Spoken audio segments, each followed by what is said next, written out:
Professors have read it. What were the worst papers that you had to grade?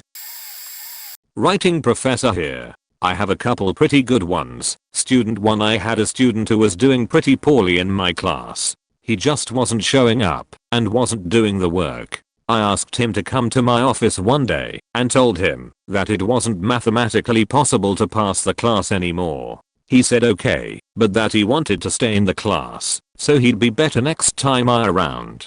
I said that was fine, and he showed up for the next couple classes.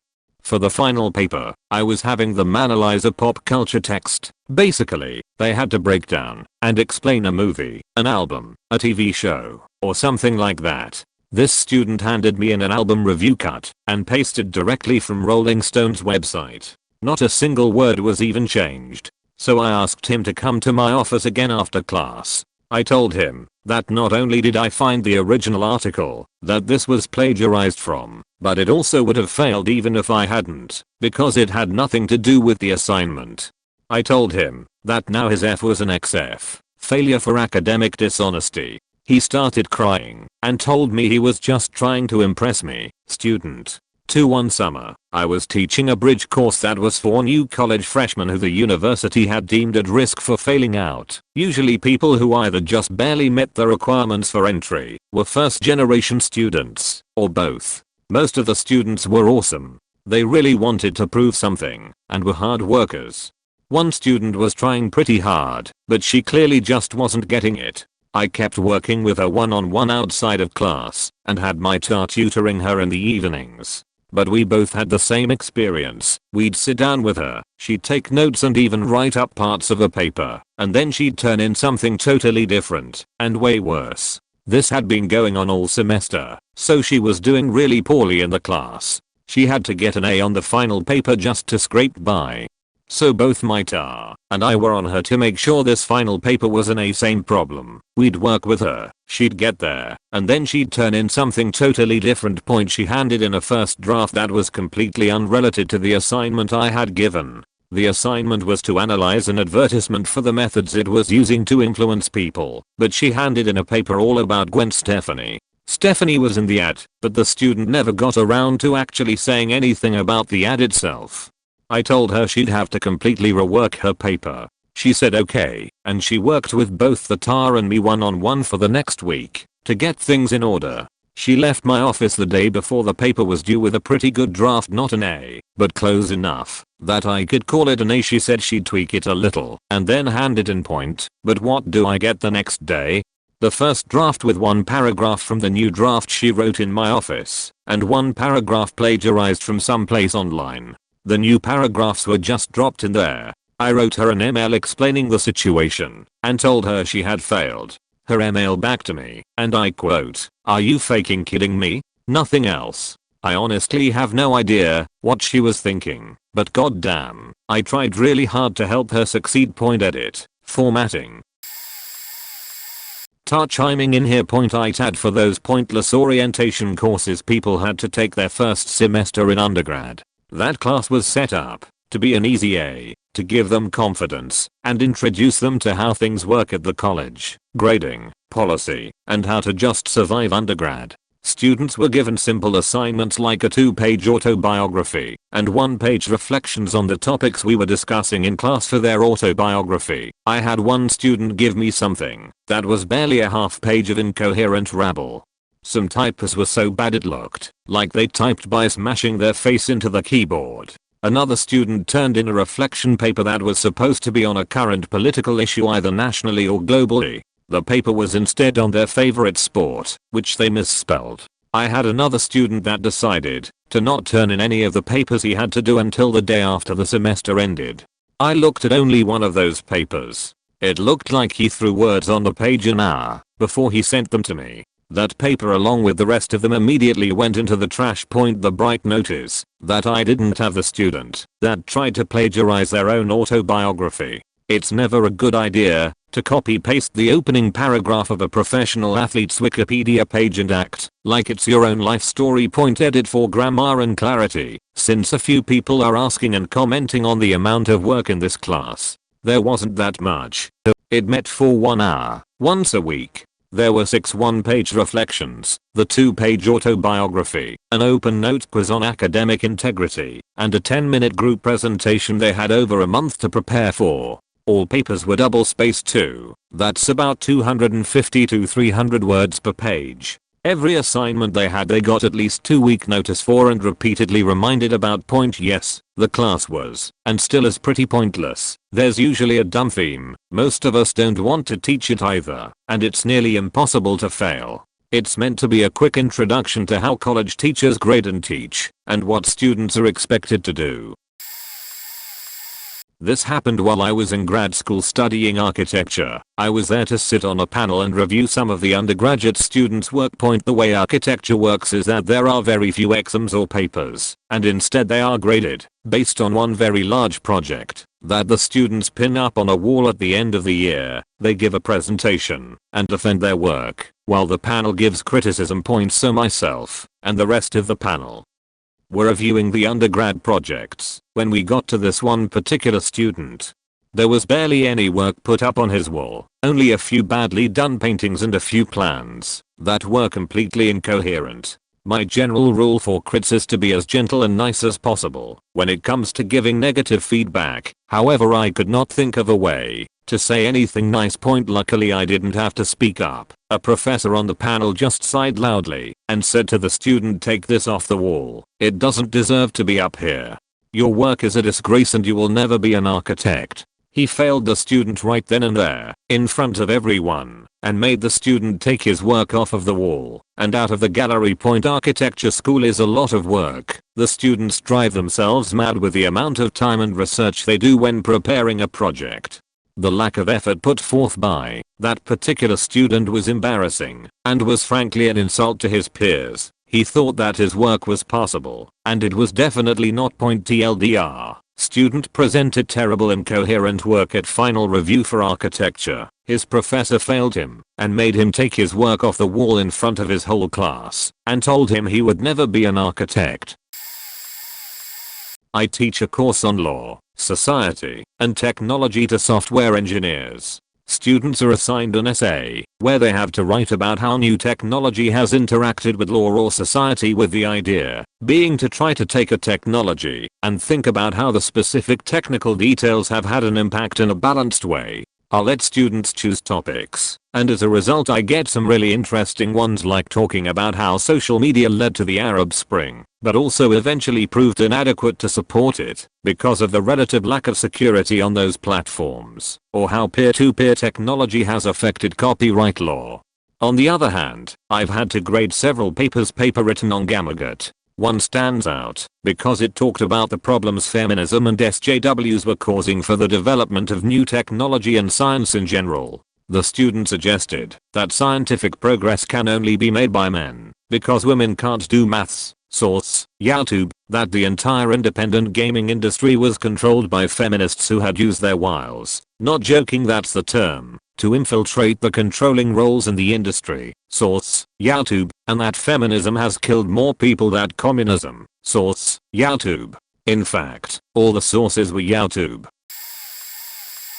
I try to forget all the worst papers, but a few really mind-boggling cases of plagiarism have stuck in my memory. A few years ago I held a master's class for foreign exchange students, many of them from South Asia. They all had top scores on their TOEFL tests, but they could not complete a sentence in English, and they could not utter a word in response to even the simplest of questions.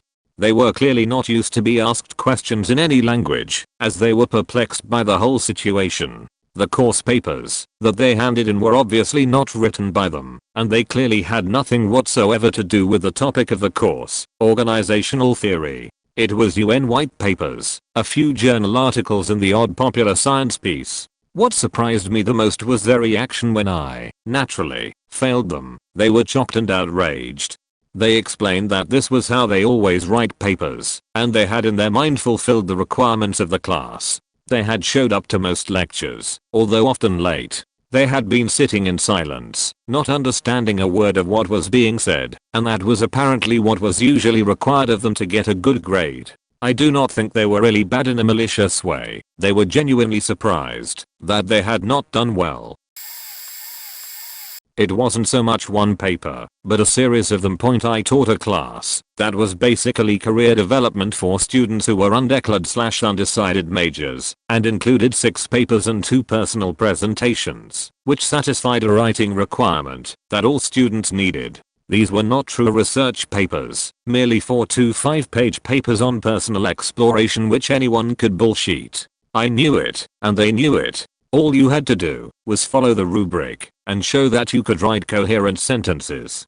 And that brings me to one of the football players that was in my class. Faker would never follow the rubric. Ever. There were around 30 students in the class, and I spent a great deal of time going through every single one and providing individual feedback on their writing skills, editing their papers, etc. One assignment could take me around 10 to 15 hours to get through for all of the students, and all of them improved their writing skills with said feedback over the course of the semester. Except this faker. So on his 4th paper of maybe 3rd grade level writing, and the same mistakes I had been correcting all semester, I wrote an entire paragraph in the middle of his paper indicating that I don't think he ever read his feedback, and he could disprove this by coming to talk to me in class, or office hours, or ML me. I put it in his 5th paper. And in the written feedback I provided for both of his presentations and his 6th paper. Dude never came and talked to me or changed anything about his writing, and continued to disregard the rubric. Then had the nerve to get upset when he got a E, or an F, as it would affect his overall GPA and therefore make him possibly ineligible. This ain't high school anymore, bro. That's what he called me at the end of the semester when he asked me to bump up his grade. I laughed. Not a professor, but I worked as a writing tutor in college. The students would bring their papers to me to be proofread/edited, and sometimes formatted properly, before they turned them in. Occasionally they would bring in a graded first draft in hopes of improving it. Their art to that really stand out as being ridiculously awful. This one kid brought in a paper that was written so poorly there wasn't much I could do. I doubt the kid had a 5th grade reading level. But since my college allowed anyone in, seriously, they would accept you without SAT scores. This wasn't that uncommon. But the really bizarre thing was how this kid randomly italicized and bolded random words and phrases. Then when I told him that was weird and not the proper format, he argued with me and said he wanted to keep it because he liked it that way. He would also argue on almost every correction or piece of advice I gave him. The funniest part? His paper was on how he was the first member of his family to go to college. Another time this other boy came in with a paper. I use the word paper lightly because it was so incomplete and pathetic it can barely be called that. The worst part is he was sent to me by his professor because he had actually turned this paper in. Part of the prompt was based on this story one professor had all her freshmen read, and while I hadn't read it myself I edited so many papers on it, I was really familiar with it and the characters, moral, etc. He was supposed to compare that story to the benefits of a liberal education. The paper was supposed to be 3 to 4 pages long and this kid literally didn't even have a full page. I'm pretty sure his paper was about 7 sentences of nonsense. He didn't have a cover page or a works cited page. On top of that, as I was talking to him, I realized that not only had he not read the book or just didn't understand it, he didn't know what a liberal education was. It was absolutely ridiculous, and I don't know how he even got into college if he couldn't so much as write a simple paper that an average 7th grader could write.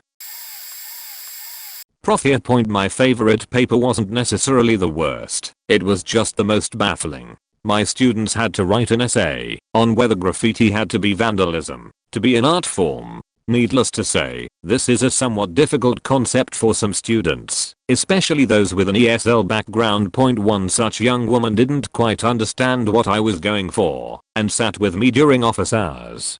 I tried to explain it to her with a few examples. For instance, do you think, for instance, the crude drawings of Benizes on a bathroom stall are examples of art? What about scribbles on a wall? If not, then why not? Alternately, do you think a beautiful mural criticizing a Walmart on an actual Walmart would still be artistically impactful if you took it out of its contexts and instead put it in a gallery? Anyway, we discussed her perceptions on art and how she felt about these examples.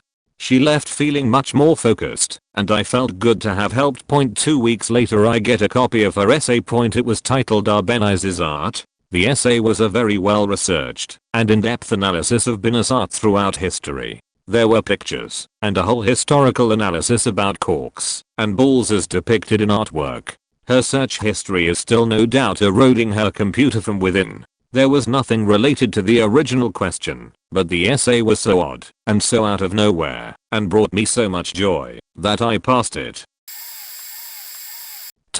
The one that stands out the most was a massive rant/rambling in a first year course about science and the public. It went on and on for pages, about 5 times longer than all the other assignments. There was no coherent theme, nor argument, nor point to the paper whatsoever. It was like someone who wasn't particularly skilled at thinking wrote down every thought they had in their head over a 10-minute period. Though, it is worth noting that there was some semblance of logic to it all. The author didn't write about random crap like mouse microwaves or donkey fluff fingers. This wasn't a prank. This wasn't a lunatic without the ability to form a thought. This was just a mess of possibly paranoid rambling, maybe written by a 4-year-old. At one point, the paper accused the university of being behind some global conspiracy to hide truth and the professor of being some sort of secretive nefarious agent. It was entirely unclear what was meant by truth. But on other parts of the paper the prof was alluded to in a very positive light as a bringer of wisdom. There was this strange mixture of hostility and whimsy throughout.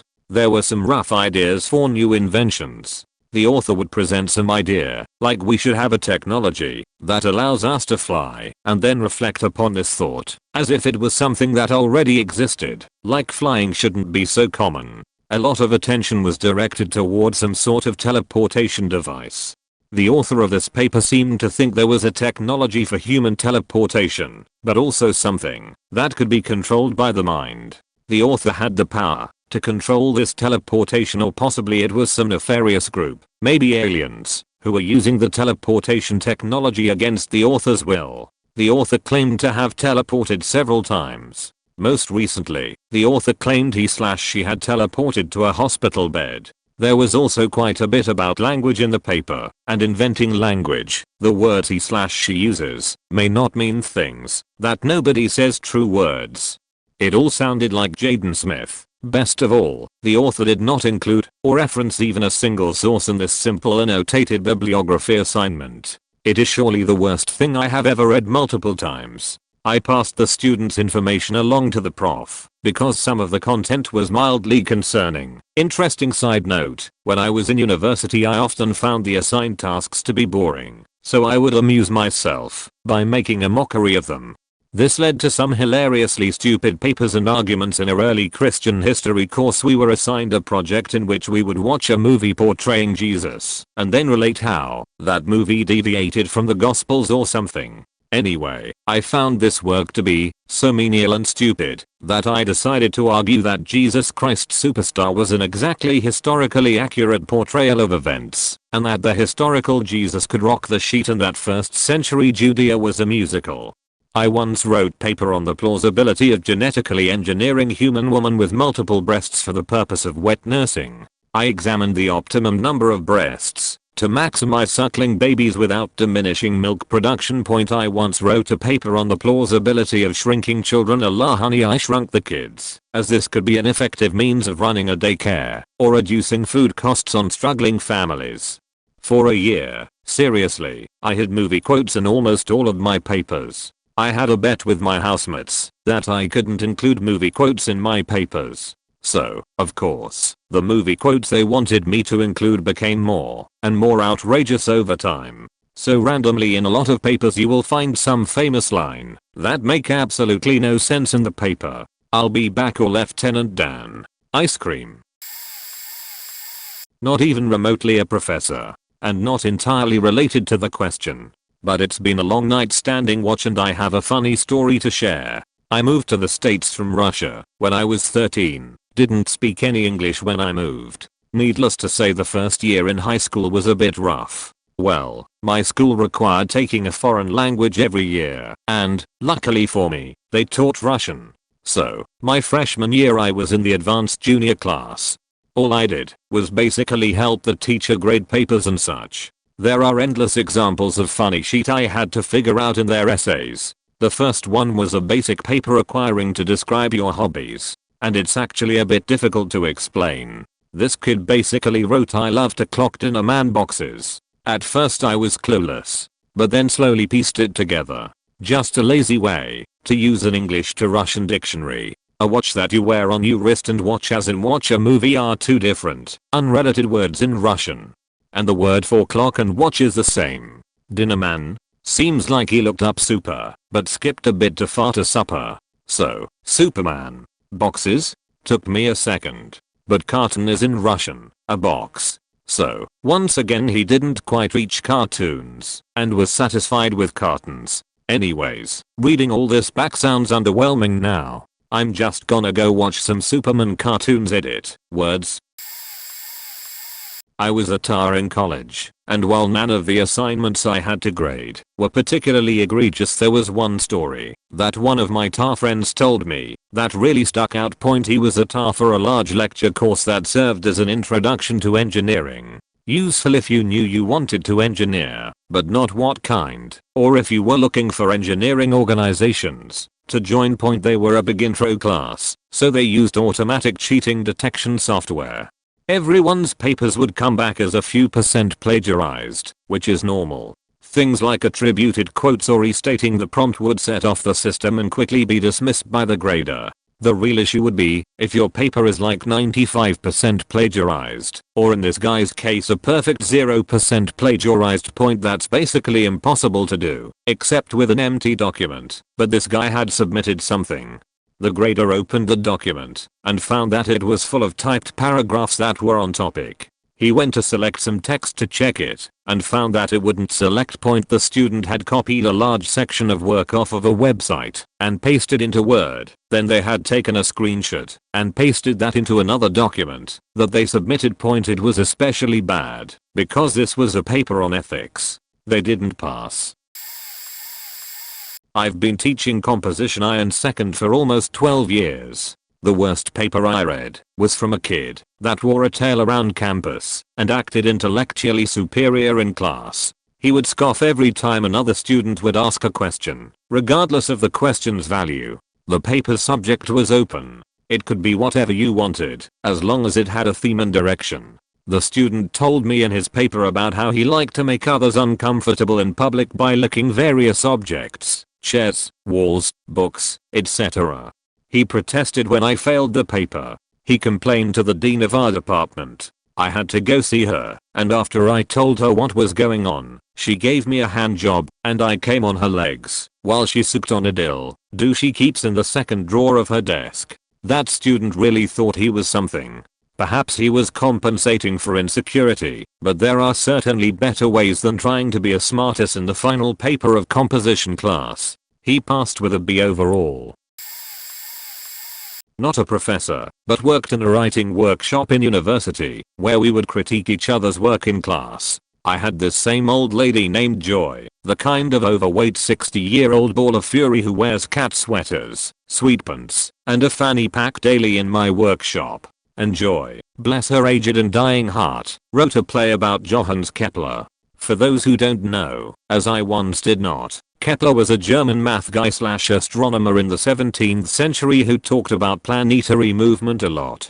Don't get me wrong, he's a cool guy and did lots for astronomy, but his life doesn't exactly have the narrative excitement to carry a 60-page play. I grade Joy pretty low because the play hits me in the perfect sweet spot of wanting to fall asleep or bash my head against the wall. Whatever, I somehow survive and move on. Next year she's in my class again, Lord help me. Fine, I'll put up with her aging madness, but what I don't expect is that Joy for whatever reason writes the faking sequel.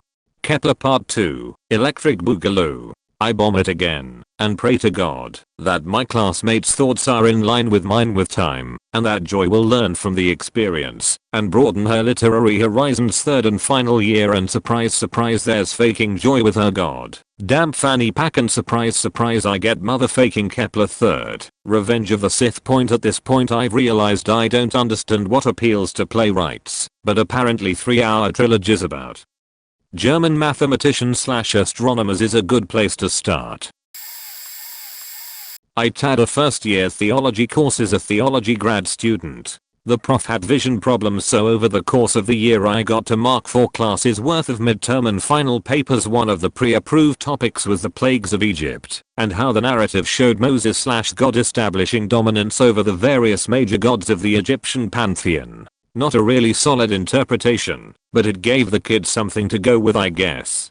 Depending on the student, there were 9, 10, 11, or 12 plagues. Moses turning his staff into a snake was a plague. Because of terrible and lazy writing combined with autocorrect, one of the Egyptian gods mocked was Sekhmet, the lion-headed deity. At 11 PM, halfway through a stack of papers, I was loopy enough that the mental image had me rolling on the floor for a few minutes. 2 papers I remember in particular from that year. One of them had the requirements of being 6 to 8 pages, double-spaced. It was 2 pages of single-line block text. Nary a carriage return to be had. It was also a rambling stream of consciousness rant about how God was a God of justice, proven by how he took Israel to the mattress. This phrase was one of the 3 footnoted passages in the paper. The student cited The Godfather. The other, and most memorable, paper took the option to write on angels and demons. The point of the assignment was to clear up students' misconceptions about what accepted Protestant theology on spiritual beings was. The student did not clear up their misconceptions. Their primary source was Frank Peretti, a fictional author of some note whose fevered novels about the apocalypse and the spiritual warfare therein have plagued Christian and even secular bookstores for decades. The final few paragraphs of this paper included a personal anecdote in which the student assured the reader that demons were definitely real and active. In fact, they had turned off the student's computer and messed with their fonts in an attempt to hamper the student's studies. In fact, the phone was ringing as they were typing the last sentence, proof of further demonic attempts to distract them from schoolwork. Sadly, I had no power to send students to the counseling department. I was the main tar and grader for a physics class at my old university. It was a new concept called studio physics, and my university was just beginning to try it out. In description it sounds like a great idea. Students work in teams of 3 at round tables, lots of in-class discussions, profs give questions, and encourage physical reasoning to let students arrive at answers in their groups. Then students present and discuss their answers and execution. Something just wasn't working. For one, it was a new thing we were trying.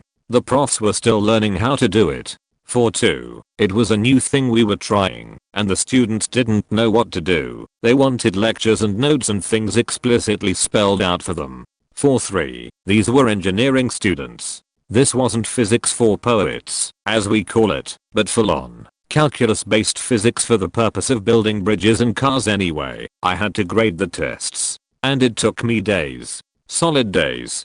Really, it could have taken me minutes, except I was expected to give partial credit for incorrect answers. I was given a rubric, or I would make one, that detailed the correct answer, broken down into steps, and assigned some number of points for each step completed correctly. 2 points for using Newton's second law, 5 points for free body diagram, 2 points for using equation for kinetic friction, 1 point for correct answer, 1 point for correct units, -1 for dropping a negative. Stuff like that. And that's what was so hard. The answers were always so mind-bogglingly wrong and disorganized. It would take me 10 minutes or more of confused and hopeless staring to find anything that was even slightly correct to which I could award partial credit point. Some of the worst papers basically had numbers randomly scribbled hither and yon across the page, not in any order, then a final number circled somewhere else on the page. They apparently thought this counted as showing their work. Unless I understand what your numbers mean and where they came from, then you are not showing your work. Others, reading them, it felt like I was reading some ancient alchemical or magical text from the 1200s. It was clear that the person thought they were doing something and tried to annotate it with illustrations and diagrams and numbers, yet exactly what they thought they were doing was so shrouded in insanity that I couldn't make any sense of it. The diagrams were usually geometric, but then absolutely no geometric reasoning was applied to them. I routinely saw things like, the third side of a triangle is equal to the sum of the other two. If you don't understand why that's wrong, Try drawing such a triangle. Students would ask why they got 3 points on this 20-point question, and the only answer I could give them was, because I didn't want to give them 0 points. I was the tar for this class for 2 or 3 years. The teacher changed, but the exam remained the same. Which was funny, since complete keys were given back to the students at the end of each test every semester. I had exactly one student who bothered to study those keys. He failed first time around, got a high 90 second time around, and even though it was obvious he was regurgitating the key he memorized, the prof changed some questions slightly, but the answer he got was always same as last year's. I didn't even mind. What I did mind was that he didn't share the wealth, because then I could have actually graded papers that made any sense.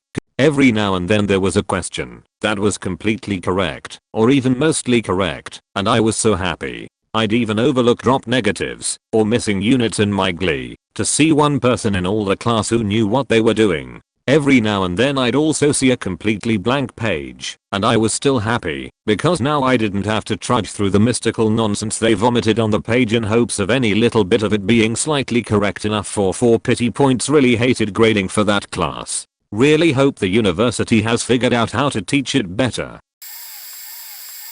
Not an actual paper, but as a UK lecturer, I had a PhD student sent to me by a senior professor to learn prologue. I spent an hour giving him a decent place to start, a load of things to look at, and some further reading. The level of detail was such. This was a few years ago. It included telling him which room to go to, how to prologue on that machine, and which icon to click. He wrote copious notes, and I told him to return a week later, so we could move on.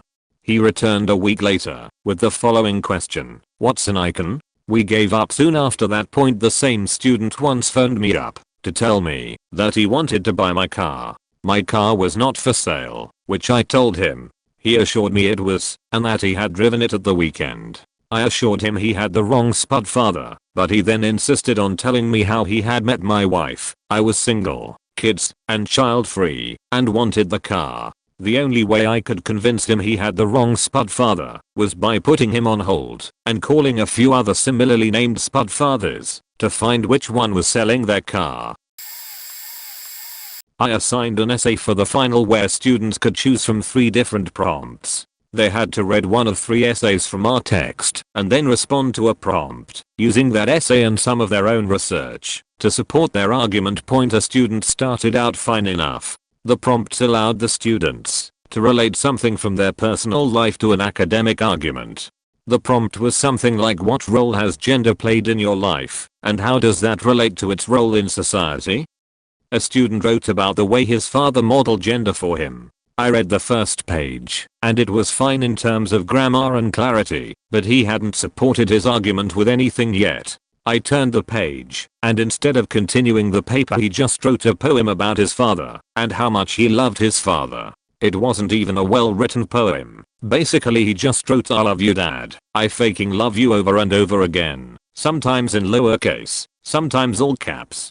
The poem went on for several pages and most of it was gibberish. At one point he drew a large heart in the middle of the page. I realize he probably didn't prepare for the paper. It was a timed in-class assignment, and just thought he could get something by filling up the page with something. But, come on. If your professor asks you to write an essay, you write a faking essay. And after the first page nothing he said was even related to the prompt. If he had just rambled loosely in essay format and kept it related to the prompt he would have at least gotten some credit. Taught writing and research skills at a community college. Despite being terribly underpaid, not their fault, state law, it was a really wonderful experience with lots of lovely students, faculty, and staff who genuinely wanted to be there and tried to make every day worthwhile. Point that being said, I definitely got several plagiarized assignments. It's my absolute least favorite thing in the world to see that sort of thing. I'd always much rather get a crappy paper that is original work than even a good paper that was plagiarized. And trust me, the plagiarized papers weren't good. The first response was always that it wasn't plagiarized and that I somehow was deciding that entirely based on safe assign returning a percentage match that I'd arbitrarily decided was too high. Of course, I checked every single instance of safe assign finding matches on every single assignment, and probably 99% of them were just very basic, isolated phrases or things like works cited pages, which should look exactly the same across papers, if they're using the same sources. But when something was plagiarized, it was really obvious, like big chunks of paragraphs just sorta pasted in and stitched together with no concern over whether or not the material was relevant or connected. I had one student plagiarize a rough draft of a paper that was literally just a completion grade. Did you do even part of the paper? Okay, here's 10 points. Claimed that it wasn't plagiarized, and then when I refused to give her the points for it, decided to change her topic. She submitted a completely different final paper that was more of a snarky editorial article that was also plagiarized, but from a different source. We are talking verbatim copy until the last paragraph. She claimed that she had written it the day before, and I asked her how it was then that it had shown up on a blog when I googled it. I told that if it was her blog, then she wouldn't get a 0, but she would get marked down for using something that she'd written outside the class, and she had no response to that. It corks because she was a very smart and talented student. She just did not try at all and left all her assignments until the last minute such that she felt the only way she could complete them was to copy them from elsewhere. In terms of the worst genuine paper I've ever graded, there was one where a student was writing about times that people have experienced great loss. His two examples were one time when he dropped his iPod and broke it, and his parents wouldn't buy him a new one, and 2, when the Jews were systematically exterminated by the Nazis in the Holocaust. It seriously didn't occur to him that those aren't really comparable things beyond that they are technically both examples of loss.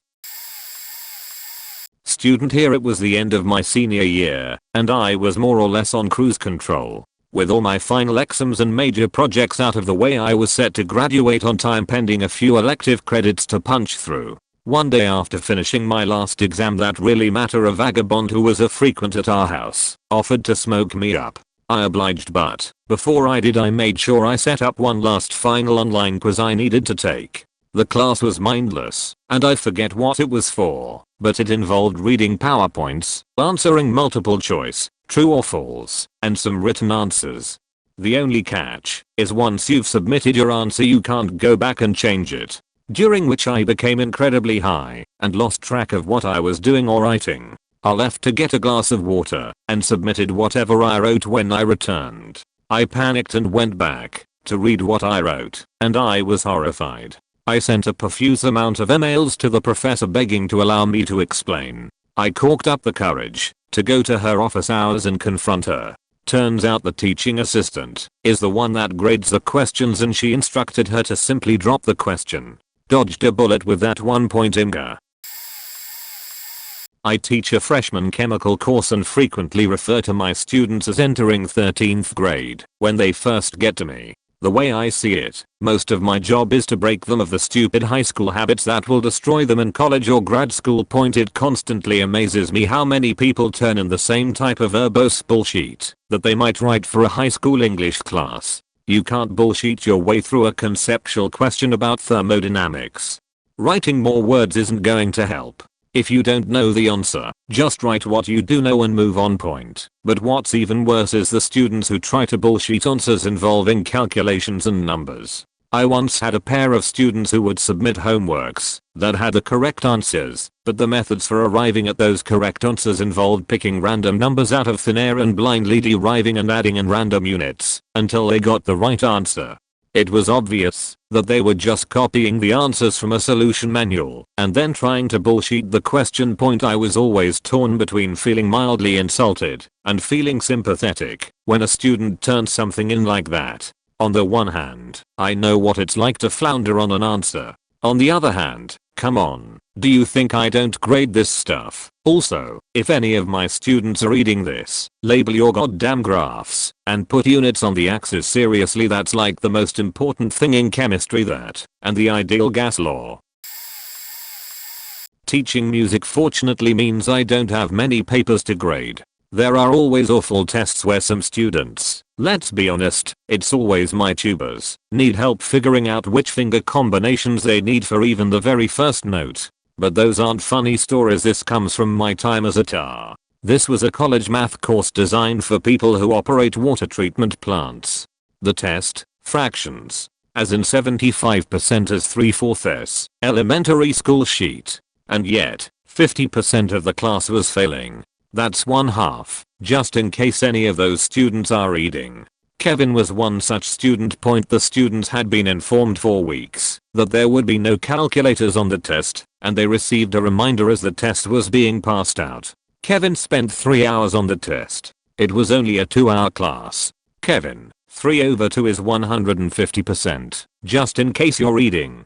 When he turned in his test, when I said, "Fuck, Kevin, it's 11 p.m. I want to go home today," I discovered that he had only attempted one lone question, and even that was wrong. No, Kevin, 1/5 is not 15%, it's 20%. The cherry on the cake was the note Kevin wrote on the top of his paper. "My calculator died." Yes, he actually wrote the smiley face. No, it did not earn him a pity point. He got a spectacular 0%. He could not have done worse if he actively tried to fail.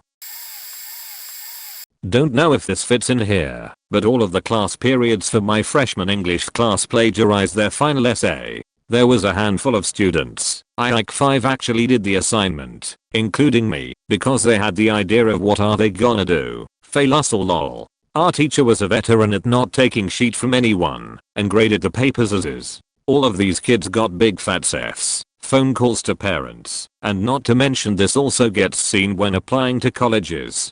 Parents called in to donate their salt to the school, and by the end of the week, they had enough to melt the polar ice caps. I honestly can't remember the outcome, because my school was a sheet at anything that could be reported on in the news. It was either everyone got 70s, and we never spoke of this again, or everyone still got F's and potentially ruined futures. One of them got a full scholarship to AM at the end of high school, so I guess it didn't matter. What did I get for doing the assignment correctly? A faking 43. Not a teacher, but I did work side by side with some of the English profs helping students with their papers when they had no available office hours. A professor sent me a student who she said desperately needed a lot of extra help, so set aside an hour or two with him. Point topic of the paper: write about one defining moment in your life. Some one thing that shaped who you are today. 3 to 4 pages maximum. Intro to English type college class appointment day. Kid comes in and sits down and is super awkward. As soon as I get out pens to correct his paper, he gives me a several minute spiel about how this is very personal to him and how it's important I not tell other people about it. I assume it's something about abuse, molestation, violence, something really awful and sad. I prepare myself for the worst, thinking it might be really bad. The paper itself, it's 6 pages long. It's literally him rambling on and on about his entire life and multiple events leading up to getting his driver's license. Like literally a play by play of every single year the 6 years up until he got his license. For what me did that kid need a lot of help on that paper. Professor here. The worst composition that made me chuckle was an essay question on an exam asking students to discuss factors associated with political cleavages in India. The student's response was simply, "You said cleavage." I really hated to deduct the points on that one point. The worst that made me shake my head was a 10-page term paper on a fairly open topic. One student handed in a paper that was about 4 pages in length, with huge margins and just 2 sources in the bibliography, one of them a textbook for the course. It didn't read at all like this student's previous work, especially since I kept coming across edit near the beginnings of paragraphs. This student had taken the time, or used software, to change verb tenses and plurality, substitute synonyms for common words, and rearrange paragraphs to try to avoid plagiarism software detection, but left the Wikipedia edit links in. When I called him into my office, the student claimed that as a non-native speaker of English he didn't understand the difference between paraphrasing and plagiarism.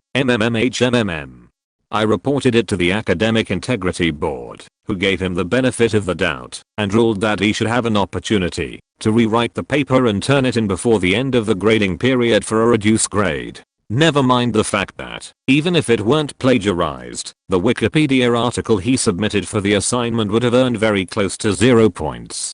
He did turn in a paper by the new deadline that passed the plagiarism detection software and wasn't Googleable, but was suspiciously eloquently written in spite of being rather inadequate in its discussion of the material. I was forced to give this paper a grade, which was in the F range, but still enough points to earn him a barely passing course grade.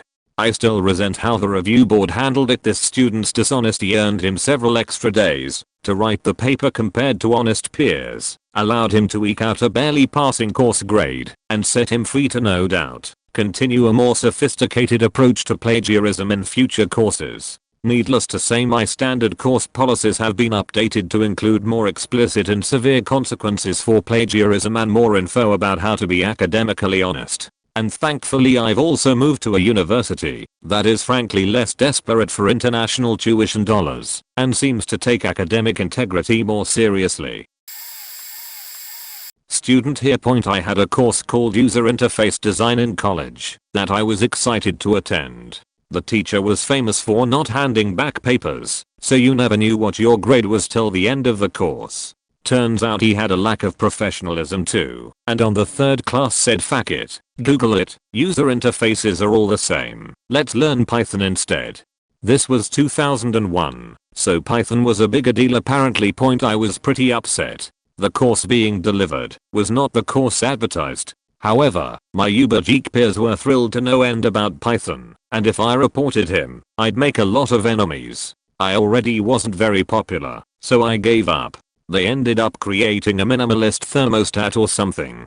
I stopped caring. I didn't turn in a single assignment. I skipped the midterm. On the final, he copped out even further, and it was a single essay question titled "What did you learn in this class?" I wrote the following, or close enough. "I learned nothing in this class, because rather than teach the course as advertised you told us to Google the answers, and expected us to learn Python." I handed it in within 3 minutes, and left. Somehow I got an A.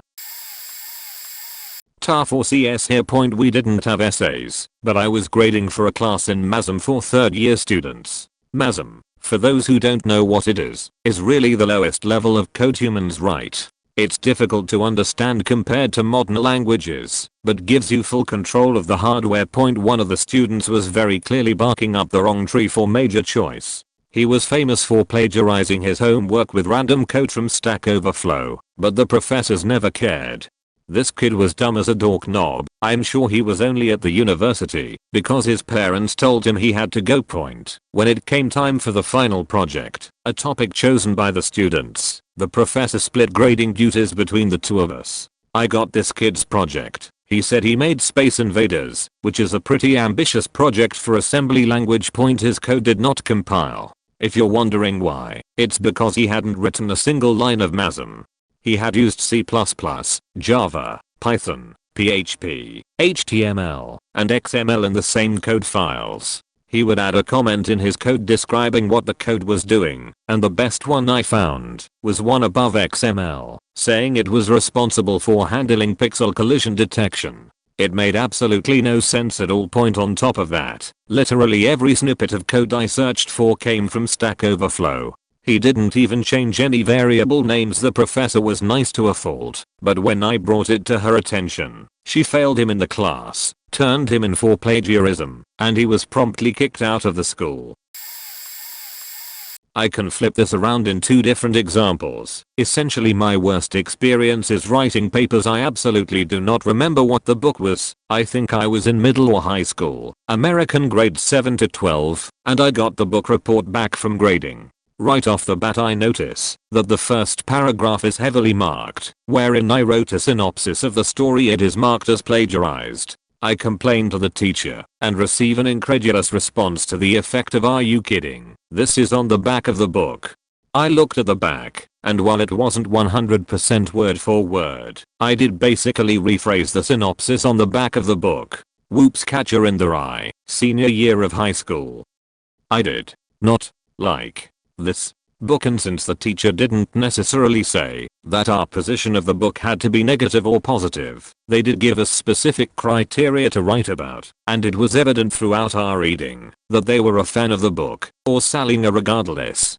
I despised reading it, So I wrote my essay as a critique of how the writing, in my opinion, had not stood the test of time, the writing was too wandering, etc. I either received a D or F on the paper. Because of the critical nature of the writing, there were other critiques of the essay on the paper, but it was evident that it was mostly due to the negative position I had, with the threat of not graduating above me. I was forced to rewire the paper on the last day of school, broke down in tears, because it made me miserable trying to change my position of the book, and ended up in a shouting match with administrators that the position and ultimately the content of the paper was objective and should be graded as such. Administration basically forced the teacher to give me the minimum grade to pass the class. Full disclosure, I never had a great time in English class. Specifically with literature, I just couldn't really get into some books. Somewhat off topic, but interesting, I think. As an undergrad in an art class, I kept getting mediocre grades on papers that I thought were pretty good. I asked around and everyone seemed to be getting a C+ to B+ with no one either excelling or failing. Point I knew that the professor had hit our teacher's assistant, a grad student, grading the papers toward the end of one of my papers. In the middle of a paragraph, I included text like this: "I'm so convinced that you're not actually reading this that I want you to give me an F on this paper. If I get any grade other than a failure on this paper, I'm delivering it to the head of the department." I got a B instead of embarrassing the professor, who I liked, by taking it to the department head. I took it directly to her, and she was mortified. The grad student was dismissed from his role in the class, and the professor addressed the class by saying there were some grading discrepancies and that if anyone received a grade they are unhappy with, resubmit the paper and she will personally review it. All of my papers were E-graded, and it moved me from a B average in the class to an A. Was at R in grad school, geophysics, and had a structural geology lab that my ex had taught the previous year, so I had his notes. The labs were structured so that you could change a variable and have an entirely different outcome expected. Some kids hadn't passed the class the prior year, so they just handed in the lab work from that year, thus getting no credit whatsoever. Had one kid hand in the exact paper my ex had graded, the version where my ex had taken points off. I recognized his handwriting. Then there was the kid in the tectonics lab who xeroxed his buddy's homework, wrote over his answers with a pencil, and was upset that I gave him no credit and halved the grade of the guy he copied from, and then had the temerity to challenge me in front of the class for not giving him a better grade because it was somehow my fault that he didn't get the assignment. Dude, I have office hours and you copied your buddy's work. Go talk to the professor if you're unhappy. But I cleared my approach with him, so good luck. Yeah, entitlement is nothing new. Somewhat related to the topic, a TA friend in my university dealt with a freshman who seemed like a really great student. He was active and engaged during class, frequently asked questions, and sat right in front. But for some reason he tended to do hardly any of his homework, and what he did do was just wrong. Like, if he was assigned questions 5 to 8 on chapter 3, he wouldn't even write the questions down correctly. Poor kid failed his first test almost completely. He only got a few questions correct. The kid came to my friend in tears afterward, unable to figure out what he was doing wrong. I read all the assigned sections and answered all the questions, but the chapters don't relate to the class lectures at all. It took my friend a couple of minutes discussing it with the kid to figure out the problem. He was only reading sections of the first chapter, not the chapters themselves. If he was assigned read chapters 1 to 4 and answer questions on 3 and 4, he would be reading chapter 1, sections 1 through 4, and answering the chapter 1 questions 3 and 4, not the questions for chapters 3 and 4. He wasn't foreign. He was an American-born Caucasian student. He just didn't connect the dots for the first few weeks. After he did, he managed to pull off a B in the class despite his horrible initial performance. The assignment was a literature type review to prove they understood a credible source from non-credible research. A student had lost weight on the HCG diet, so was a believer, but was no real research substantiating it at the time. About 2011, I informed her of it and how poor her sources were. I tried to be non-threatening and let her know I had no interest in disproving her, but that it's simply an exercise to show an understanding of the scientific method and what constitutes a credible resource. Instead of just doing what she had to do for a good grade, she simply handing me something like 8 pages of testimonials she copied from the internet. Things like, Anna G. of Spokane says I lost an amazing amount of weight on the HCG diet. Literally no last name, just a testimonial, which no real proof the people actually existed. I gave her a third chance, letting her know testimonials like that are not considered credible scientific citations. She turned it in again, and I gave it an F. She was stubborn. I've TA'd for intro American history, and have a few saved up. My first time being a TA, I had a student miss an exam and the professor wanted me to arrange a MACUP with said student. Simple enough, but I had to figure out why he missed. After a quick conversation, the student stated he had been in jail and was unable to make it to class. The professor said it was okay for him to make it up, and I gave him the prompt for the essay about African American political life during Reconstruction. I should have known things would be bad when the paper started. This might sound racist, but an essay dealing with the experiences of female slaves in the American South, which was highlighting the prevalence of sexual abuse of female slaves. Female slaves, like Harry Jacobs, soon grew to love their masters, the rapist. Recently, an assignment called for students to read Common Sense by Thomas Paine, and then respond in a prompt that I have since forgot. I was grading his paper late at night and almost missed his last 2 paragraphs, which discussed Richard Nixon, civil rights and the struggles of Native Americans. In essence, a paper on the 18th century, and he was using 20th century historical figures. I ran it through Google, and it was the #1 return off Wikipedia.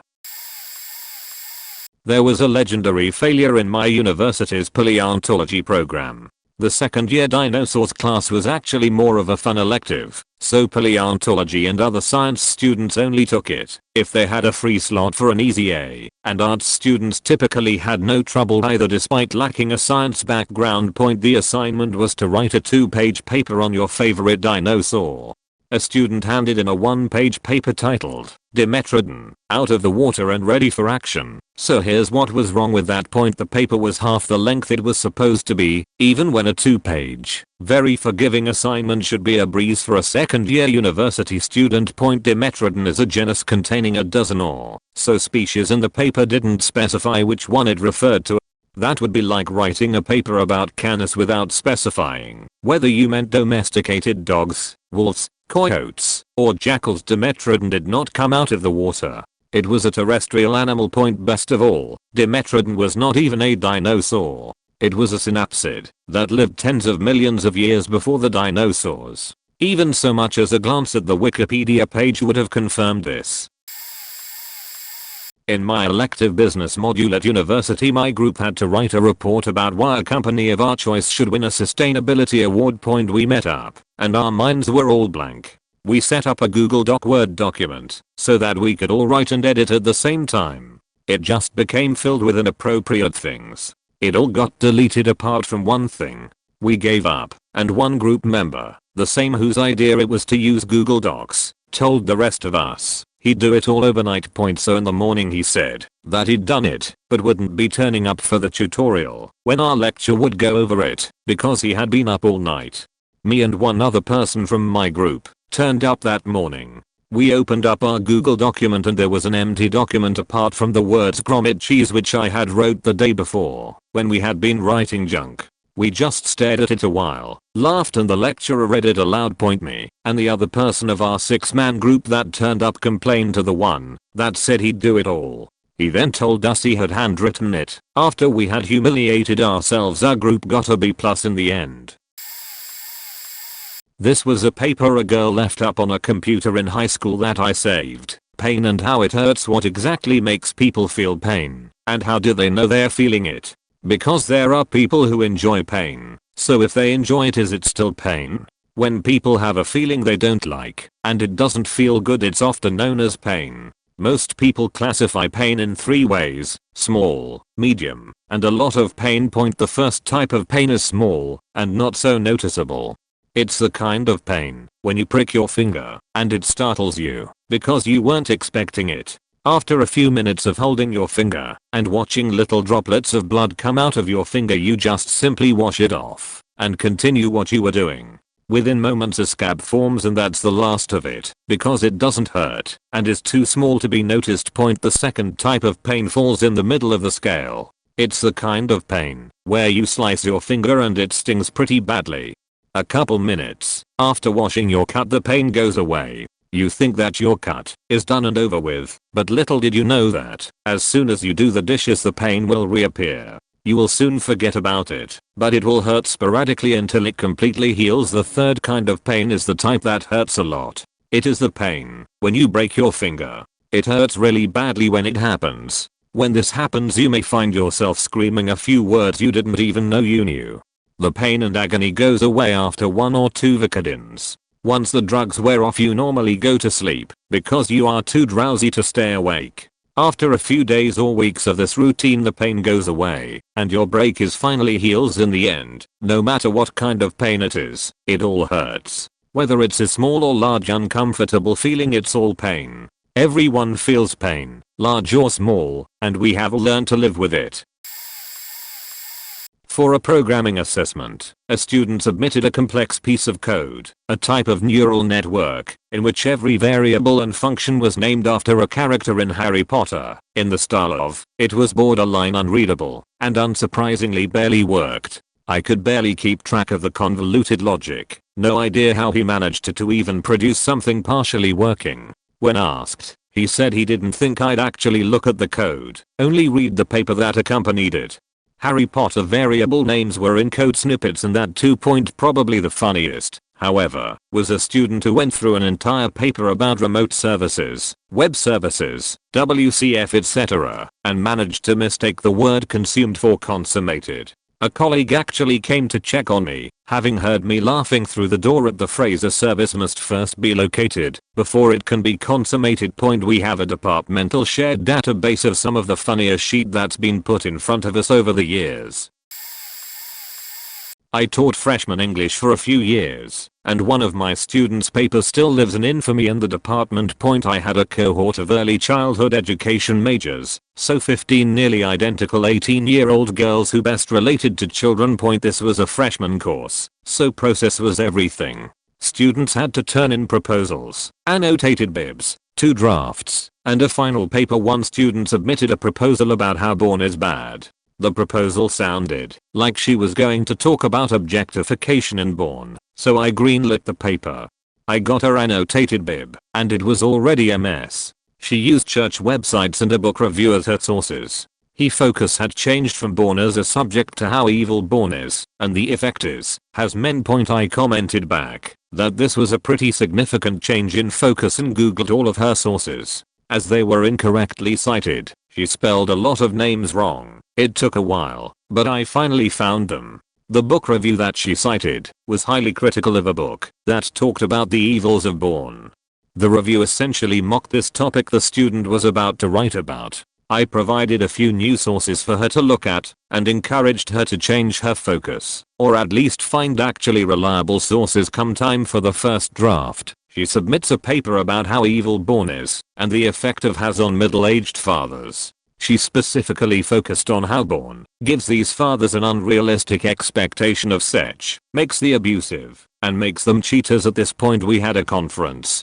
Fully aware that I was far more liberal than my student, I tried to frame this paper as an issue with focus and sources. I told her, again, that her sources did not meet minimum criteria for reliable sources and that there simply weren't enough reliable sources to make her argument the way she wanted to make her argument. She nodded along and said she'd make changes.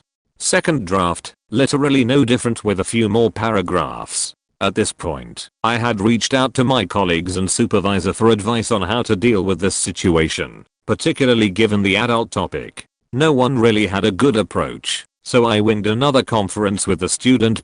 I shared an office with a bunch of colleagues, and I had conferences in the back of the room, with the student facing away from the rest of the room.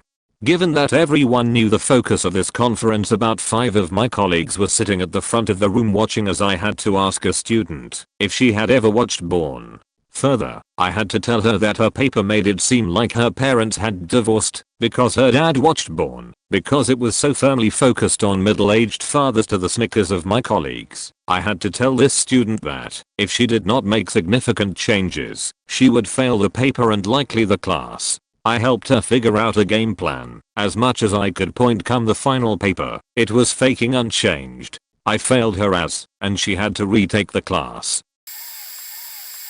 Not a prof or tar, just ab undergrad student, but I have a good story point. So at my school, the honors college makes all freshmen take a human situation course for 2 semesters. It's just reading classical works, talking about them in small discussion groups moderated by individual professors, and attending a weekly lecture by an honors professor who has special experience relating to the work / period / author. We were reading the book of Daniel, which is really fascinating. Crazy intricate literary structure. It was written 500 years after the events it purports to describe, so the prophecies are very insightful symbolic historical accountings, and it was also all an elaborate metaphor for the Seleucid occupations of the 2nd century, which featured strict censoring of Jewish literature. So the authors of Daniel got around that by claiming it was a found historical document. Fun stuff. Plenty to write about for general essay purposes. End of the semester cones. Final paper is due. This chick submit a paper on Daniel. Whole thing is about how much she loves Jesus. Daniel's a good book of the Bible. Actually all of the books are good. Jesus is cool. God is so powerful. I pray every day, like Daniel. Type stuff. Completely irrelevant. She failed ABD, tried to appeal the grade because of religious discrimination. Didn't get it and dropped out of honors. This will be buried, and I'm not a professor, but I was a writing lab tutor and a mentor for disabled students. The worst papers, in general terms, were the ones that focused on word count point. It was obvious, because they lacked any momentum or direction. Even if the thesis was strong, the body would peter out about a quarter of the way through. Then it was just redundant paragraphs of the same information rephrased several times, and many times without the benefit of rephrasing. It was hell to read, and hell to explain why it was not college level writing point. The worst, however, was from a student who I mentored.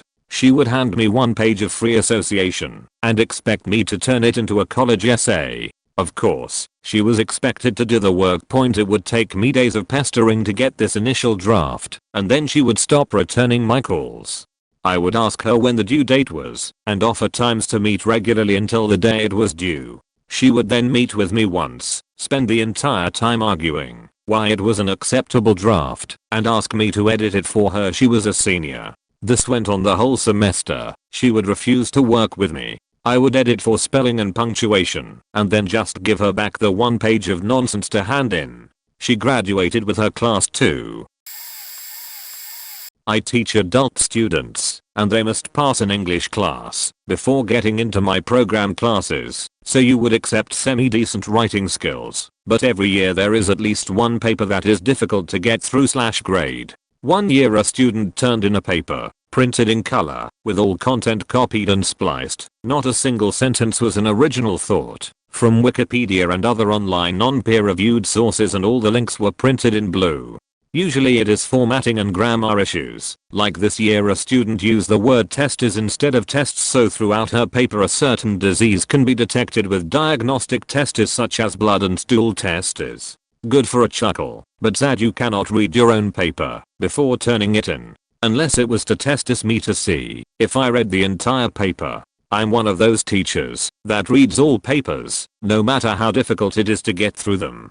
Also, not a paper, but with sample resumes. Students, yes, plural, misspelled my name in the reference section this year. I've been their teacher and advisor for over 9 months and they can't bother to look up how to spell my name on the website or in the syllabi. In case you were wondering, all 3 misspellings were unique, and the thing is, even after I correct the errors, some will still send out the first version, and many of these employers know me and tell me.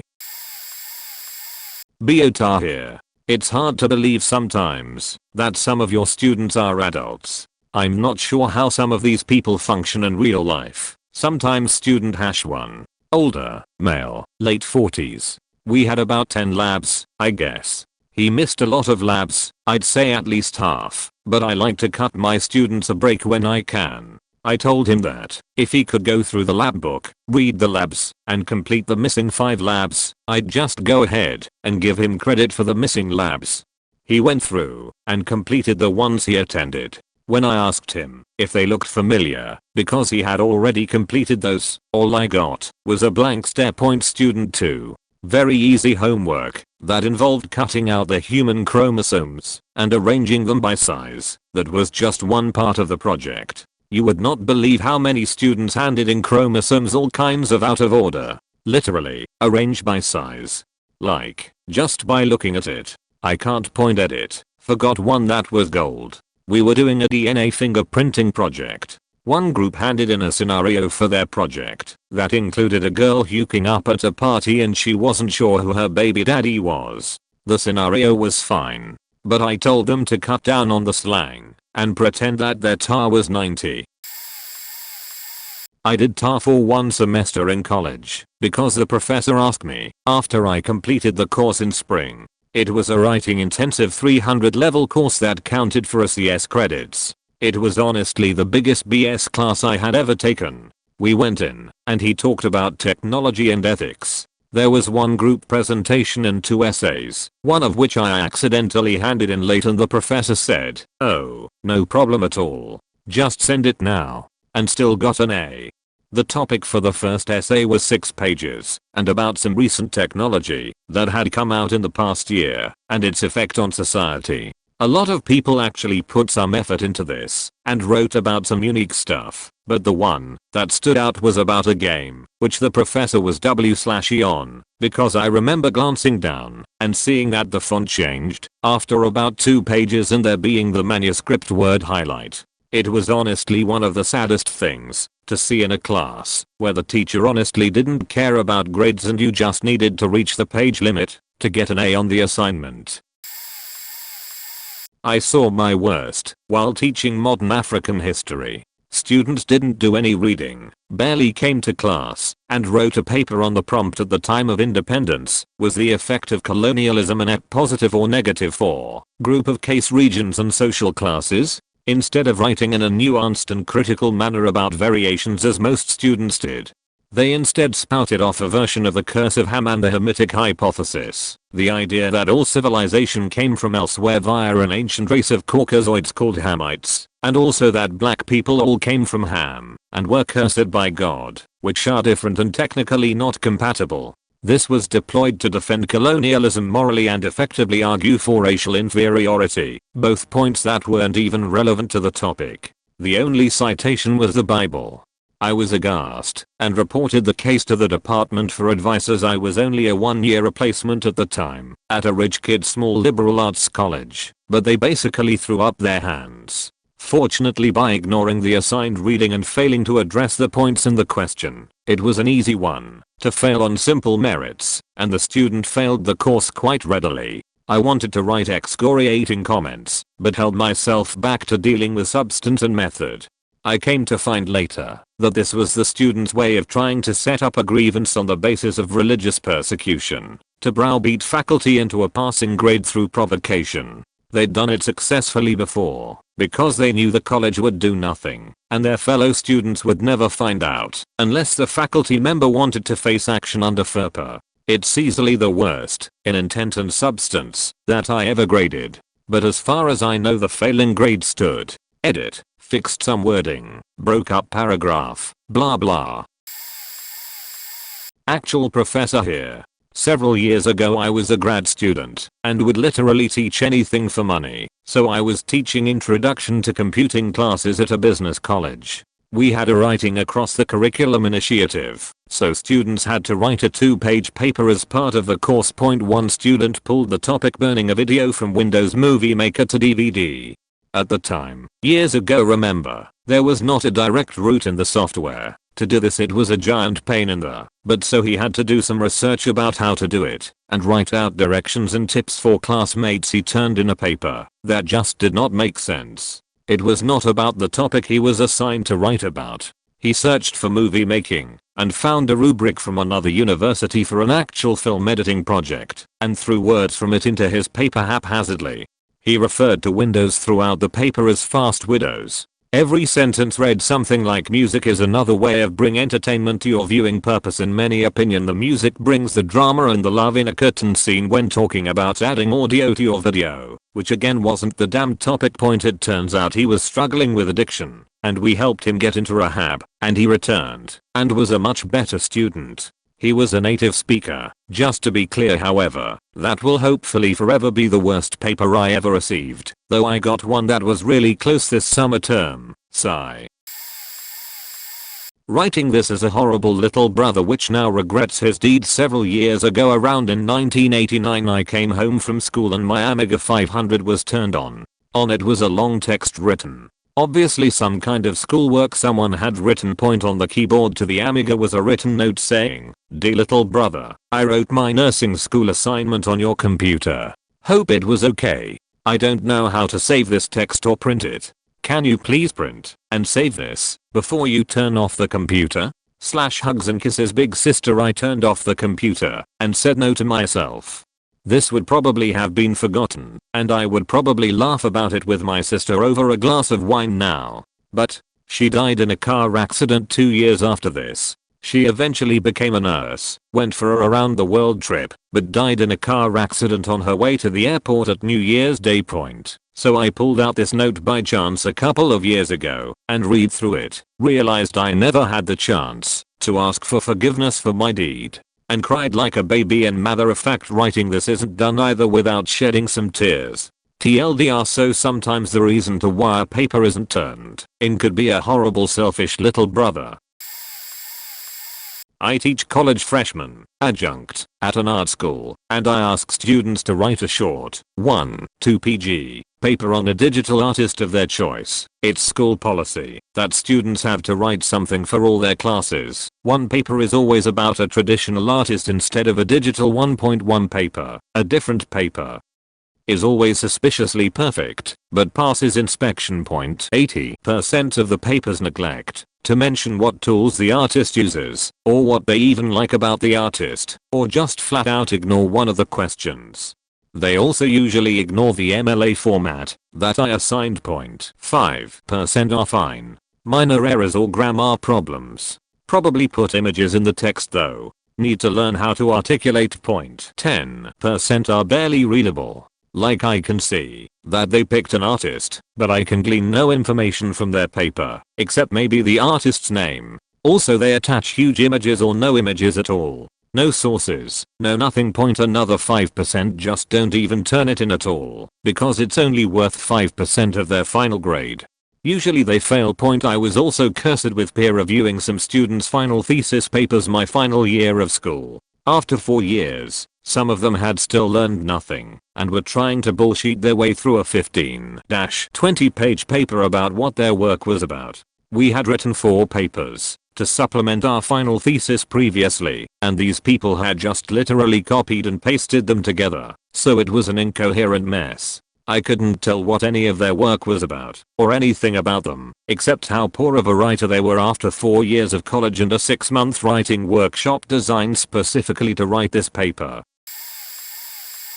I taught a writing class at a culinary arts school. It was a weed out class. If you can write a standard 5-paragraph essay about the most simple subjects once a week, you will pass. Many first-year culinary students think that they have signed up for a few years of home economics. This is sadly far from the truth. The school I taught at is quite rigorous and demanding, and with limited lab space there is only room for those who are serious about excelling.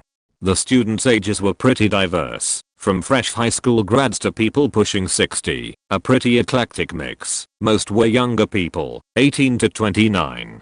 About 1/4 of the papers I was handed were pure 100% unadulterated sheet. Admittedly, I'm no scholar, but sheet, I was almost brought to tears at times, because I knew some of these students were trying their best, but they were never taught how to properly write, not even a little bit. I have seen emoticons on final drafts, lols, profanity, not relative to the paper's subject matter, grammatical errors that could shift the gravitational pulls, spelling what the fuck is spelling. My favorites were the students that couldn't speak using proper English, speech barely comprehensible to someone who was not from their neighborhood, turning in perfect papers that were clearly written with perfect grammar. Papers that I had seen 7 faking times. Some people don't understand how to properly recycle. I once assigned a paper where my students were supposed to pick a position on an important topic and then write an essay to a politician to argue their case. Most of my students turned in the standard smoking in public places is bad type of essay, which was what I expected. There were 2 essays turned in that were not quite in line with the rest of the class.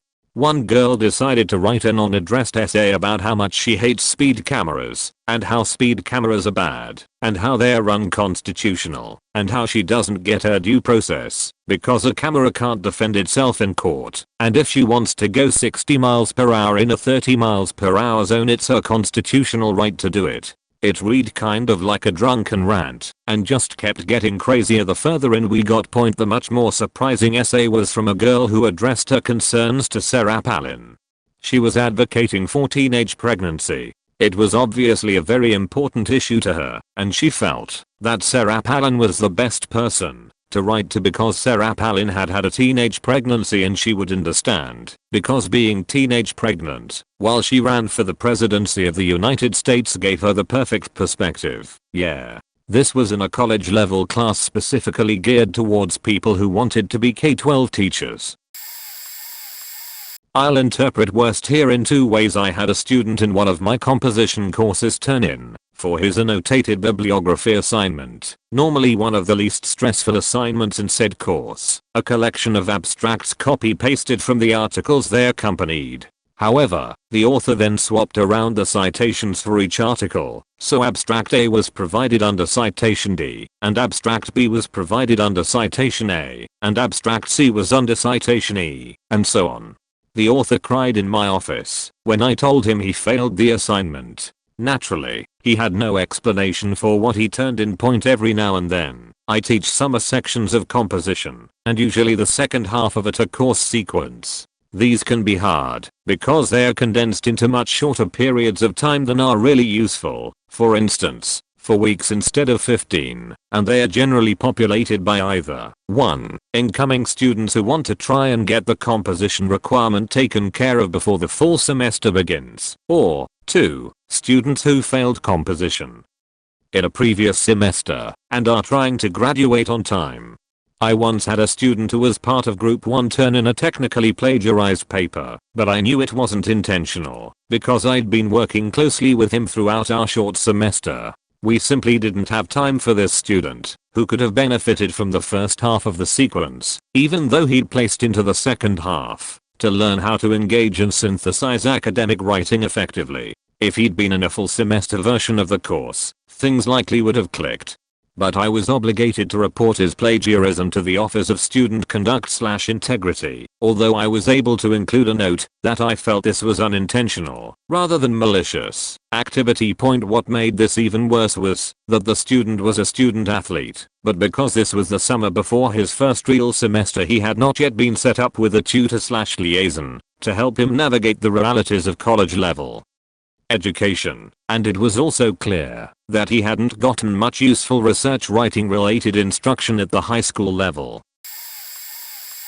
A few years ago I was teaching a music appreciation class at a community college. A final paper topic was to write about, well, I don't remember the exact assignment, but it doesn't matter, so this student hands in this paper. I'm reading it at home, and the font choice is odd, but I'll let it go. It's within margins/size/length, and I can read it, but I don't care. I'm thinking as I read it, this isn't very good, and then I get to this word color. I live in the USA.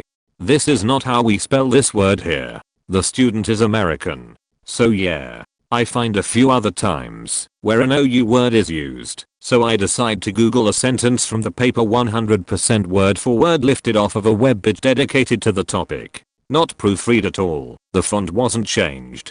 Just copy from the website, paste into manuscript word, add title page, print. Facipum. I failed him, and told him why, and said he was lucky I didn't bring it up with the dean or academic affairs, or whatever. I know this happens all the time, but this was my first year teaching and it always stuck out to me. Not a prof or a tar, but I was taking a first year class on technical communications in engineering. We all had to do a presentation on any topic in engineering or architecture. So this guy gets up to do his presentation, looks at me, and says don't take this offensively CFM11, and introduces his topic. I didn't quite understand why he told me not to take it offensively at this point. His topic is women in engineering. So whatever, how bad can this be? We are post-secondary students. This should be okay. He begins by saying that women in engineering bring a new creativity to projects because women are inherently more creative. And okay, whatever, I guess that could be a valid point. But from there it just goes right downhill. His next points are that it's good to have women in the office because they make the best coffee. However, they are distracting to the men in the office. His presentation came with pictures of women wearing slut construction outfits too. My teacher lets him do his whole presentation without stopping him, but when he is done she just gets up and leaves the room without saying anything. At this point my jaw is just on the ground and I can't believe what I just witnessed. Our teacher and a couple of us students ended up filing a complaint against him. And he got kicked out for a semester and sent back to his home country, but then was back a couple months later, and I constantly had to see him around campus. I don't think he ever realized what he did was wrong. It was quite awkward. Side note, there were only 2 women in our class plus the teacher, and I still don't know why he only told me specifically to not be offended. My students were supposed to write a research paper about the information systems where they work. They were provided with an outline to follow, and each week they would submit a rough draft of a part of the paper. I would provide feedback on each section, with the idea of helping them get a better grade on the end product. One student was trying to become a YouTube star in his field, and decided to write about YouTube, which was acceptable. Except he wrote about himself, and how he was going to become a YouTube star. He wrote about his brand, and how other YouTube stars use their brands, and so on. In this research paper, he also included a lengthy discussion on his feelings about YouTube. In many sections, he cited interviews with himself, and cited some of the assignments he had turned in during the course. Another student, for the same assignment, included phrases like I don't know much about it, but if I hear anything, I'll let you know. And I try to stay off of the computers at work, but they say there's a lot of stuff on there. This was for an MBA program. I've been teaching research design in psychology for the last 5 to 6 years. There are a ton of students who just don't get that when I say a minimum length I really mean it, and will turn in a background review of some topic for their hypothesis that's a page long and contains no citations, which is the reason I have minimum length now. The 2 papers that stand out, a student turns in a paper that is cobbled together from 3 to 4 other papers and is just mass copy/pasted. Had to bust them for plagiarism. They admitted to it, and doing it in other classes that semester. They almost didn't graduate because they pulled the same stunt again in another professor's class by plagiarizing their graduate/PhD major professor's work that they had supplied to the student in the first place. I had a student write a paper on why mixed gender classrooms, rather than all girls/all boys, was worse on educational outcomes, citing repeatedly this one article to support their points. I had to go read the article because that flew in the face of most research, only to find out the entire article offered the arguments against mixed classrooms at the beginning of each section and the counter-arguments and research refuting single-set classes at the bottom. The student only read the first paragraph of each section.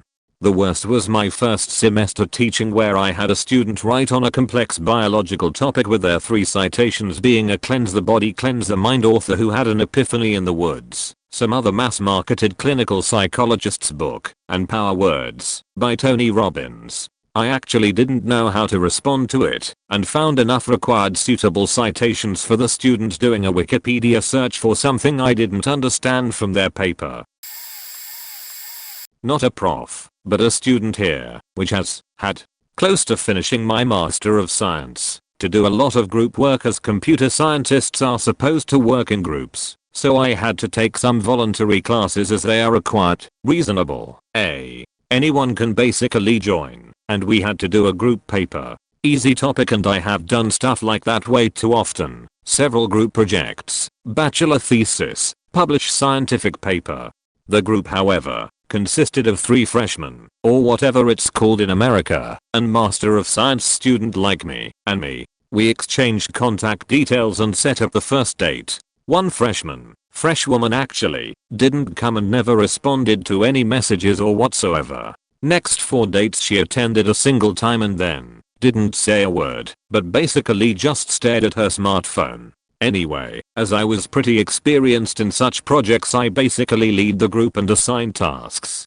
We discussed them and reassigned some stuff, etc. Everything fine, no complaints. Like 3 hours beforehand in online, she still hasn't contributed anything to the Google Drive document and not finished her task. Like an hour before deadline, she appears in the Google Drive chat and literally pastes into screenshots of some YouTube video, not full screen or cropped, literally the full web page. I then try to explain to her that university work needs references, plus explaining her how to find scientific resources, and has some need for quality of content. She starts caps lock, chatting the shit out of me, accusing me of leading the group like Hitler, that I'm not the one to decide what is proper content. Citation etc. Point leaves the chat. Point I deleted the screenshots and put in some proper content. Like 2 hours of work. Not more. Point I, for some reason, left her name as author and didn't complain to the tutor. Group got a B on the paper. She obviously still didn't pass the score as her exam had something like 5%. Fun fact, the other 2 freshmen messaged me after passing the course, thanking me for leading the group and organizing everything, as they've never done such a paper before and felt helpless in the beginning. Confession time. In HS we had to do a research paper for English as juniors, grade 11. It had to be on something from the 1970s, so I did mine on the Vietnam War. I found a really good website that had a ton of info from start to finish on it and was just the right length. I think it had to be at least 10 pages, so I took that verbatim and then spent a couple class periods, we got all semester to do this, changing all the wording, essentially dumbing it down and removing commas or any punctuation mark I knew I wouldn't have used. We were supposed to do research and turn in 100 note cards on how we made the paper along with sources, so I just went through the stuff I copied and made the note cards from it, then completely made up sources. All in all, I spent maybe a week on something that was supposed to take all semester, and I got an A. The kicker, there was a girl who actually wrote hers, but just misunderstood some of the requirements. I think she was short on note cards or something, and she got a D. I still laugh about that.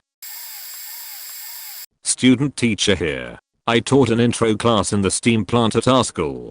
Basic stuff. Here is a centrifugal pump that is a reciprocating one and other odds and ends of the plant. The big assignment that they had to do with me was trace out the boiler system. At our school, ponies, previous year's work handed down to freshmen, were rampant. I didn't pay too much attention to it because most use them as a map to help them through. But one semester, I had mostly exchange students.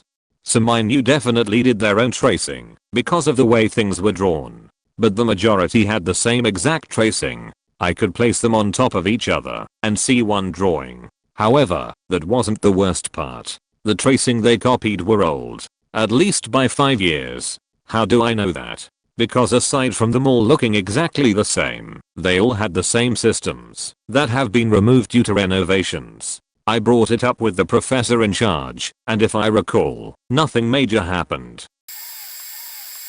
Not a prof story, but I was the pres of a student body org for my department in grad school. We hosted a student-led conference to get students more interested in presenting, researching, and meeting each other, since the program was mostly online at this time. While shifting through application forms to present, I found one that completely baffled me. It was a new grad student who just started the program that semester and had a master's of philosophy already under his belt. We'd had some problems with him on a student level already, and the admin regretted admitting him. He writes this convoluted summary of his presentation that makes no sense. It has nothing to do with our program and might not make it in the philosophy world either.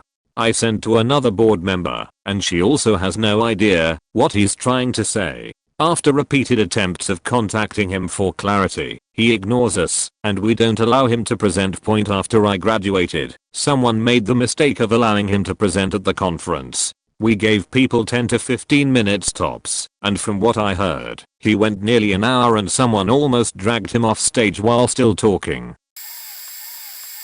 For a Psych 101 class, you had to either participate in to experiment, write 2 2-page essays on a topic from a long list of psych-oriented subjects. Most students did the experiments, providing a source of data to the grad students in their pre-dissertation work. It was my experience that mostly the clueless and lazy students would write essays, or those who worked and didn't have the flexibility of schedule. I had one student whose behavior was very odd. It was apparent to me early in the course that she had never had to work for anything in her life, not because she was brilliant, but maybe because she was spoiled. Think princess material. She asks me on the last day before papers are due what happens if you don't do them. You fail the class. She asks, can I just not write the papers? I haven't had time. I tell her yes, you have to write the papers, and they need to be turned in by noon tomorrow. She huffs off, seemingly put out by my insistence that she complete her work. The next day she turns in the essays in 16-point font with the text starting 1/4 the way down the page, and, ready, the faking fax machine metadata printed on the top of the pages. Yeah, she got an F and those papers were turned in.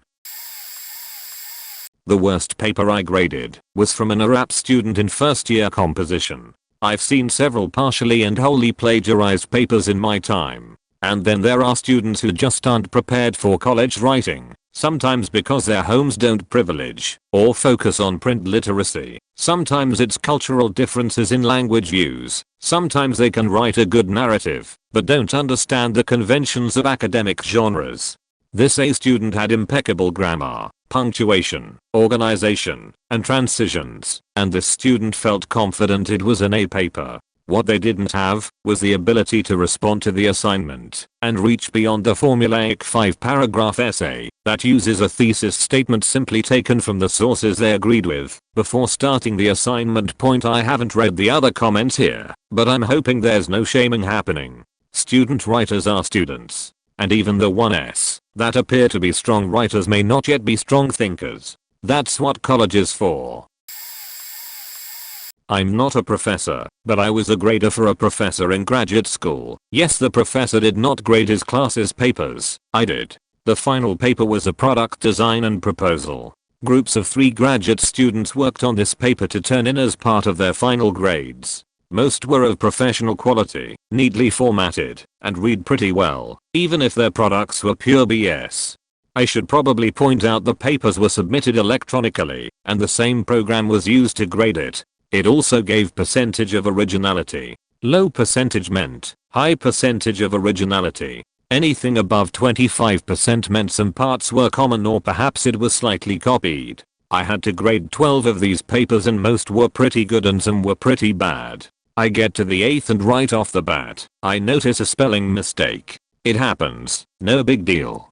Introduction is incoherent, almost, and has multiple types of formats and font sizes. Not to mention every other sentence has either a grammar or spelling mistake. I started taking points off in the rubric. At the end of the paper, the rubric read 4 PTS out of possible 50 PTS. These are graduate students, 2 of whom had 8 to 10 years experienced professionals in the industry. They had 4 weeks to work on it, and they submitted garbage 3 days before the final paper was due.